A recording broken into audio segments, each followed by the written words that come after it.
Hi అండి, praise lord.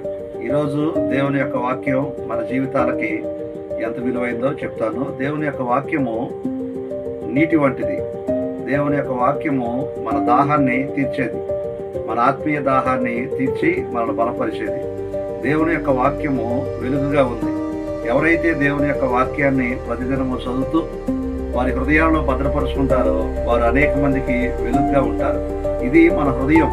దేవుని యొక్క వాక్యం ఎప్పుడైతే మన హృదయంలోకి వస్తుందో మనం ఇలాగ చక్కగా వెలిగించబడి అనేక మందికి వెలుగుగా ఉంటాం. అందుకనే యేసుప్రభువు వారు అన్నాడు, ఆయన దగ్గరికి వచ్చి ఆయన మాటలు విన్న వారిని మీరు లోకానికి వెలుగుగా ఉంటారు అని చెప్పాడు. కాబట్టి దేవుని యొక్క వాక్యాన్ని మనం చదవలేదనుకోండి, దేవుని యొక్క వాక్యం మనలో నుంచి తగ్గిపోయి మనము ఆరిపోతాం.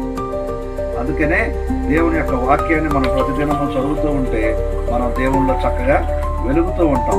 మన హృదయము వాక్యం చేత నింపబడుతున్నప్పుడు అనేక మందికి వెలుగుగా, అనేక మందికి ఆశీర్వాదకరంగా ఉంటాం. అందుకనే ప్రతిదినము దేవుని యొక్క వాక్యాన్ని చదువుకుంటూ మనందరము బలపడుతూ మన ఆత్మీయ దాహాన్ని తీర్చుకుంటూ అనేక మందికి వెలుగుగా ఉందాం. God bless you.